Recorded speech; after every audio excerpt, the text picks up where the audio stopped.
Europe 1. Il est 8h17. Patrick Cohen, vous recevez ce matin le maire Les Républicains de Meaux, dans la Seine-et-Marne, ancien président de l'UMP, ancien ministre. Bonjour Jean-François Copé. Bonjour. C'est donc d'abord le maire de Meaux, en Seine-et-Marne, que j'ai invité ce matin à quelques jours des arbitrages qui seront rendus sur le plan Borloo pour les banlieues. Emmanuel Macron dira mardi ce qu'il fait des propositions de l'ancien ministre de la Ville, propositions et idées que vous approuvez sans réserve.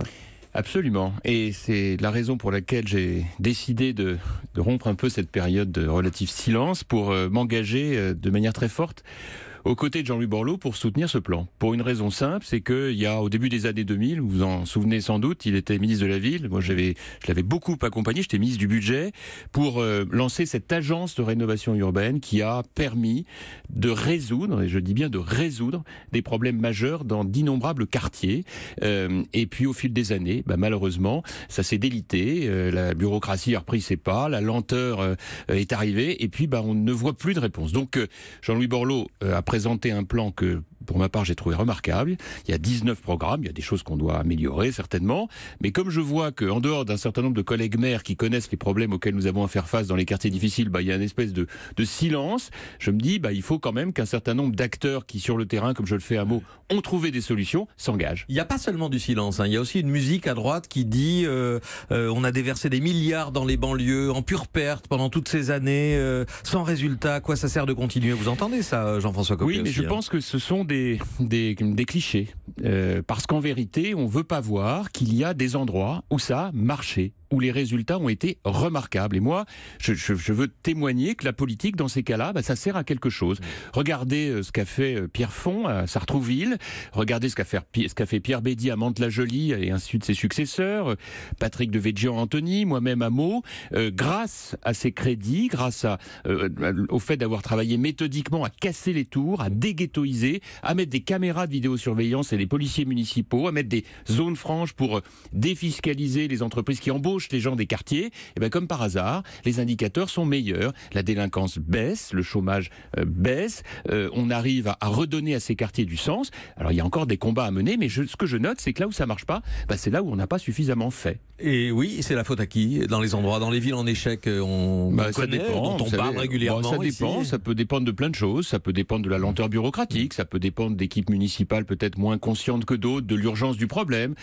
Moi, j'ai voulu appliquer ce que je rêve de faire pour la France, à Meaux, c'est-à-dire une politique dans laquelle il y a des droits et des devoirs, dans lequel on sait qu'on priorise la sécurité, mais en même temps, on casse les tours, on y met des immeubles à taille humaine de 4 étages, parce que la tour de 15 étages, c'est le lieu de tous les problèmes et de toutes les violences.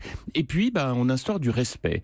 On met de l'accession à la propriété, on veille à ce que les uns et les autres s'écoutent, se parlent, se respectent. Et pour ça, il faut à la fois de l'ordre, et puis en même temps, de la vie et de la considération pour chacun de nos concitoyens. Alors, on verra les suites qui seront données par Emmanuel Macron mardi, mais vous savez bien que tout ne sera pas fait, que l'effort financier que propose Jean-Louis Borloo est considérable. Quelles devraient être les priorités? D'abord, je voudrais vous dire une chose, c'est que cette histoire d'effort financier, c'est généralement ce qu'on met en avant quand on veut pas faire les choses. Parce qu'en réalité, le vrai... met en avant quand on pense que la France dépense trop, que les dépenses publiques doivent être réduites aussi, non? Oui, mais ça, vous touchez un point sensible. J'ai été ministre du Budget. Oui, c'est pour ça que mais si je vous le dis, c'est parce qu'à l'époque où j'étais ministre du Budget, j'avais soutenu cette même démarche de Jean-Louis Borloo qui était ministre de la Ville, parce que c'est de la dépense publique utile. Et que en réalité, quand on casse une tour, quand on y met à la place des immeubles de 4 étages, quand on embauche les gens du quartier en allégeant les charges sociales, en réalité, au lieu de dépenser de l'argent inutilement, là pour le coup c'est efficace parce qu'on crée de la dynamique. Donc les priorités à venir. Et donc pour moi, ce qui est capital, c'est de mettre en œuvre l'ensemble de ces éléments sur l'éducation, sur la citoyenneté, sur la rénovation urbaine. Je pense qu'il faut faire beaucoup plus sur la sécurité, et ça c'est certainement l'un des points sur lequel il faut absolument aller plus loin, et pour ça il n'y a pas 36 solutions, il faut mettre le paquet sur les polices municipales, pas sur la police nationale. Les polices municipales aujourd'hui sont... Qu'est-ce qu'elles ont de plus que les policiers nationaux? D'abord, les effectifs sont plus nombreux, ils sont gérés directement sur place par le maire, en partenariat, comme nous l'avons fait à Meaux, avec le parquet, la police nationale, les principaux de collège.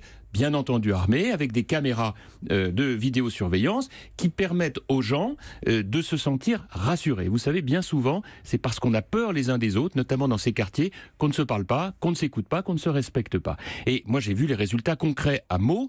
Il y a 10 ans, nous avions 110 crimes et délits pour 1000 habitants par an. Eh bien, aujourd'hui, nous sommes à 52. Eh bien, croyez-moi, ça change beaucoup de choses dans la vie quotidienne. Et moi, je crois beaucoup aux indicateurs chiffrés. Donc ça, c'est un élément. Deuxième élément, eh bien, il faut évidemment qu'on mette les pieds dans le plat sur la question du respect de la laïcité, sur la manière de veiller à ce que chacun puisse exercer son culte dans le respect de celui des autres et dans le respect des lois de la République. Ça se dégrade ? Et bien sûr que ça se dégrade dans un certain nombre d'endroits, c'est compliqué.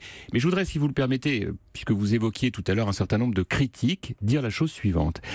On ne peut pas d'un côté déplorer, et on a raison de le faire, la perte d'un certain nombre de valeurs républicaines, la crainte vis-à-vis de la montée de l'islamisme radical, voire évoquer le terrorisme, et ne pas voir que bien souvent, ces quartiers, lorsqu'ils restent des ghettos, sont le terreau de très nombreuses dérives et de très nombreux problèmes. Et qu'à l'inverse, quand on s'en occupe, c'est-à-dire quand on mène de front rénovation urbaine, sécurité, emploi, et ben à ce moment-là, on n'a plus les mêmes quartiers. Et moi, je voudrais, c'est sans doute ce qui manque un peu dans le rapport de Jean-Luc Borloo, il faut valoriser les réussites. Et il y en a énormément, dans tous les domaines. Ne pas craindre de miser sur la culture, sur le sport, sur les études, sur l'accompagnement, sur l'apprentissage, sur le coaching, sur le partenariat entre les seniors et les juniors. Tendre une main fraternelle, parce que dans ces cas-là, il n'y a pas d'assistanat, il y a des droits, il y a des devoirs. À part cela, Jean-François Copé, est-ce qu'on peut dire qu'aujourd'hui vous êtes un homme de droite satisfait, mais pas satisfait par son camp ou par son parti, satisfait par l'action du gouvernement? Bon, écoutez, moi je l'ai dit à plusieurs reprises, je pense que quand on a subi la claque électorale que la droite a subie l'année dernière, on est quand même obligé de faire œuvre quand même d'une certaine forme de la fois de lucidité et de cohérence. Emmanuel Macron, c'est pas quelqu'un que j'ai soutenu. Pour autant, depuis un an qu'il est président de la République, il a fait un certain nombre de mesures de bon sens que la droite probablement aurait dû faire. Je pense à gouverner par ordonnance. Ça fait des années que je dis qu'il faut gouverner par ordonnance. Il le fait. Pas assez, mais il le fait. Au moins sur le code du travail. Je vais pas expliquer que c'est mal sous prétexte que je ne suis pas du même bord politique. C'est absurde. Idem sur la réforme de la SNCF, idem sur un certain nombre de choses. Pour autant, je crois qu'il y a des rendez-vous manqués. Je crois qu'il n'aurait jamais dû augmenter la CSG, qu'il aurait mieux valu diminuer l'impôt sur le revenu et augmenter la TVA, qui aurait permis de rendre nos entreprises plus compétitives. Il y a d'autre part, je pense, une nécessité absolue d'aller plus loin dans la partie régalienne, sécurité, justice, tout ça, il faut aller plus loin. Mais même là, je trouve qu'il va un peu plus loin que ce qui s'est fait ces dernières années. Macron, le président de droite qu'on n'attendait pas, avez-vous dit. Laurent Wauquiez vous a répondu hier soir sur France 2, je ne sais pas si vous l'avez vu, on n'est pas de droite quand on augmente les impôts, quand on ne baisse pas la dépense publique, on n'est pas de droite quand on atteint un record en matière d'immigration. Dit Laurent Wauquiez. Oui, c'est un peu sévère. Sans doute, je sais pas, on verra pour Emmanuel Macron, c'est un peu tôt, ça fait qu'un an qu'il est là. Mais en tout cas, c'est sévère et juste pour ce qui concerne les années qui viennent de s'écouler. Ça, c'est vrai, que ce soit M. Hollande ou malheureusement nous-mêmes, quand nous étions en responsabilité entre 2007 et 2012, bah oui, on a augmenté les impôts, on n'aurait pas dû. Et oui, on a baissé les effectifs de police, on n'aurait pas dû. Donc ça, vous pensez que ça vaut plutôt, la remarque vaut plutôt pour les quinquennats précédents, c'est ça que vous dites? Oui, c'est bien la raison pour laquelle, moi, j'observe que sur ces sujets, il faut tirer quand même les leçons du passé. Après, moi, je ne vais pas commenter, ni faire de la politique politicienne. J'ai le plaisir d'être chez vous, ça fait très longtemps que je n'ai pas fait de matinale, et c'est pas un hasard, c'est parce que j'ai décidé de me mettre un peu en réserve, parce que je crois que c'est important de temps en temps de réfléchir, et voilà. Donc je ne vais pas faire de politique politicienne, je dis juste une chose, il n'y a pas 36 000 droites, il y en a deux. Il y a la droite de gouvernement, il y a la droite populiste. Je ne serai jamais de la droite populiste. Et vous voyez, vous avez devant vous celui qui a théorisé la droite décomplexée. Bon, moi j'ai considéré que la droite décomplexée, c'était une droite qui portait ses valeurs, qui s'excusait pas d'être de droite, je vous l'ai d'ailleurs souvent dit à votre antenne, mais en même temps en étant parfaitement opposé au PS et hermétique par rapport au Front National. Eh bien, je continuerai de militer pour ça. Bon, il va trop loin dans la décomplexion, c'est ça, Laurent Wauquiez? Ah, mais c'est pas de la décomplexion, c'est une approche qui est différente de la mienne. Question d'Hélène Jouan qui vous fait face. Oui, j'applique à mots ce que je rêve de faire pour la France. Venez vous le dire, Jean-François Copé. Vous n'avez renoncé à rien finalement. Vous êtes en réserve, dites-vous, ou est-ce que vous imaginez déjà en recours? Non, oh là là, attendez, rien de tout cela. J'en rêve, pas spécialement pour en être l'acteur numéro 1, mais pour contribuer au débat public. C'est-à-dire pour ça que je suis devant vous. C'est parce que j'ai souhaité conserver mon mandat de maire, puisque nous n'avions plus le droit d'être maire et député. Ça n'est pas un hasard. C'est aussi parce que je pense que c'est comme cela qu'on peut être vraiment utile. Je regarde parfois avec inquiétude cette interdiction pour les maires d'être députés, parce que du coup ça fait une Assemblée nationale de plus en plus éloignée de l'extérieur de Paris, de plus en plus hors sol. Et je pense que le vrai travail passionnant de la politique, il est bien souvent à travers l'exercice d'un mandat de maire où on est au cœur du sujet et où pour le coup on évite les caricatures et les clichés. Mais qu'est-ce que vous faites encore chez les Républicains? Moi, je suis très attaché à ma famille politique. Vous savez, je l'ai présidée pendant des années. Mais vous n'êtes d'accord sur rien avec Laurent Wauquiez? Heureusement qu'il n'incarne pas à lui tout seul la pensée de la droite française. Heureusement que la diversité existe et qu'elle nous permet les uns et les autres de dire les choses, même si ça déplaît à tel ou tel, mais peu importe. J'ai passé l'âge.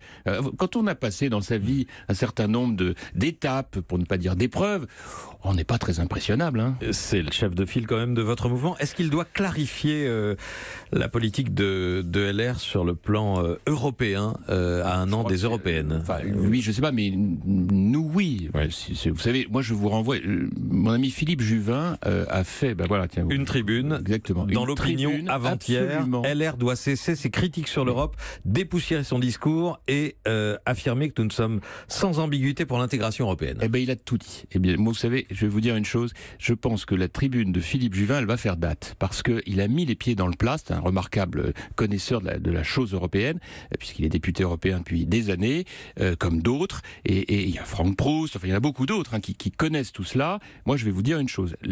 L'identité de la droite de gouvernement, c'est d'être depuis toujours une droite qui est européenne, lucide, mais européenne, et qui l'assume. Ça ne veut pas dire qu'il y a des choses à corriger. Il n'y a pas des choses à corriger, bien sûr, mais qui est européenne, qui est attachée à libérer les contraintes qui pèsent sur les entreprises, qui est attentif à une générosité sociale, qui ne fasse pas n'importe quoi, mais qui n'oublie pas qu'il y a en France des gens qui souffrent, et qui est régalienne. C'est cela les piliers de notre démarche programmatique. Et sur l'Europe, il y aura un test très dangereux. Merci Jean-François Copé d'être venu ce matin. Merci à vous. En direct au micro d'Europe 1. Europe 1.